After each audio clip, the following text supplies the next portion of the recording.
Welcome to நிக்கோட் cinemas. நேற்று அதாவது August 3ஆம் தேதி நம்ம தளபதி விஜயோட the greatest of all time இந்த படத்துலேருந்து தேர்ட் சிங்கில் ரிலீஸ் பண்ணியிருந்தாங்க. ஸோ இந்த ஒரு சாங்குக்கு நல்ல எதிர்பார்ப்பு இருந்து தான் இங்கே இருந்துச்சு. நம்ம சேனலில் கூட இந்த சாங் ஒரு டிஃப்ரெண்டான வைப் மெட்டீரியலாக மாறப்போகுது அப்படிங்கிற விஷயத்தை நம்ம ஷேர் பண்ணியிருந்தோம். ஆனால் நம்ம எதிர்பார்க்காத ஒரு விஷயம் என்ன அப்படிங்கிறதுனா இந்த சாங் அப்படிங்கிறது நம்ம எதிர்பார்த்த அளவுக்கு வரல அப்படிங்கிறதா. ஸோ நேற்று ரிலீஸ் ஆன இந்த ஒரு படத்துக்கு இன்னும் ரிலீஸ் ஆகி இன்னும் ஒரு நாள் கூட கம்ப்ளீட் ஆகி முடிக்கல. ஆனால் அதுக்குள்ளேயே சோஷியல் மீடியாஸில் ஏகப்பட்ட ட்ரால்ஸ் அண்ட் நெகட்டிவ் ரிவ்யூஸ் அள்ளி குமிச்சிட்டு இருக்காங்க. ஸோ இதுக்கெல்லாம் காரணம் யார் அப்படிங்கிறீங்கன்னா ரெண்டே ஆளுங்க அப்படிங்கிற மாதிரி டாக்கும் அதிகமாக போயிட்டு இருக்கு. அதில் முதல் ஆள் யார் அப்படிங்கிறீங்கன்னா நம்ம யுவன் சங்கர் ராஜா. இந்த படத்தோட ஃபர்ஸ்ட் சிங்கில் வந்து அதே ஒரு பிரச்சனை இப்போ இந்த தேர்ட் சிங்கில் ரொம்ப பெரிய விஷயமா மாறி இருக்கு.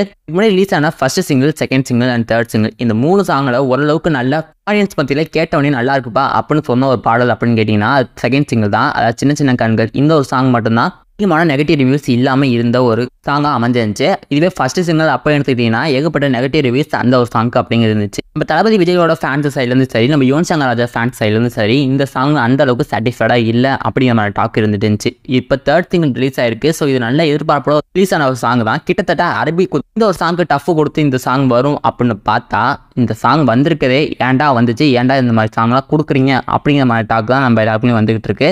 ஸோ யுவன் சங்கர் ராஜா இந்த சாங்கை இப்படி குழப்பி எடுத்துட்டாரு. ஸோ இது படத்தோட இன்னொரு மைனஸாக என்ன பார்க்கப்படுது அப்படின்னு கேட்டிங்கன்னா நம்ம தளபதி விஜயோட டிஏஜிங் லுக். ஸோ அதை பார்க்கும்போது இது செட்டே ஆகல நம்ம தளபதி விஜய்க்கு. இது ஏன்டா கொடுத்து வச்சிருக்கீங்க அப்படிங்கிற மாதிரியான விஷயங்கள் தான் சோஷியல் மீடியாஸில் அதிகமாக பேசப்பட்டு வந்துட்டு இருக்கு. இதுக்கு முக்கியமான காரணம் நம்ம வெங்கட் பிரபு அவர்கள் தான். இப்போ இந்த பாட்டை பார்த்துட்டு வர ஆடியன்ஸ் கூட என்ன சொல்கிறாங்க அப்படின்னு கேட்டிங்கன்னா சாங்கு கூட பரவாயில்ல, கேட்க நமக்கு பழகிடும், அது வைப் மெட்டீரியலாக மாறிடும். தளபதி விஜயோட லுக்கு இந்த படத்தில் செட்டே ஆகாது போல இருக்குது அப்படிங்கிற மாதிரி டாக்கு அதிகமாக வந்துகிட்டு இருக்கு. இது மிகப்பெரிய மைனஸாக இந்த படத்துக்கு போய் அமையறதுக்கு கூட வாய்ப்பு இருக்குது. ஸோ நீங்கள் இந்த தேர்ட் சிங்கிள் ஸ்பார்க் சாங் பார்த்துட்டிங்களா? அது எப்படி இருந்துச்சு, நம்ம தளபதியோட லுக் எப்படி இருந்துச்சு, அந்த சாங்கோட மியூசிக்லாம் எப்படி இருந்துச்சு அப்படிங்கிறத மறக்காம கீழே கமெண்ட் பாக்ஸில் போட்டு விட்டுருங்க. இந்த தளபதி விஜயோட கிரேட்டஸ்ட் ஆஃப் ஆல் டைம் இந்த படத்துக்கு நீங்கள் எந்த அளவுக்கு வெயிட் பண்ணுறீங்க அப்படிங்கிறதையும் மறக்காம கீழே கமெண்ட்ஸை சொல்லிட்டு போயிருங்க. இது மாதிரி சினிமாவோட எக்கச்சக்கமான வீடியோஸ் நம்ம சேனல் இருக்கிற அப்படியே பண்ணிட்டு வந்துட்டு இருக்கோம். ஸோ அந்த வீடியோ செக் பண்ணி பாருங்க. பிடிச்சிருந்தா நம்ம சேனலுக்கு சப்ஸ்கிரைப் பண்ணி சப்போர்ட் பண்ணுங்கள். பை.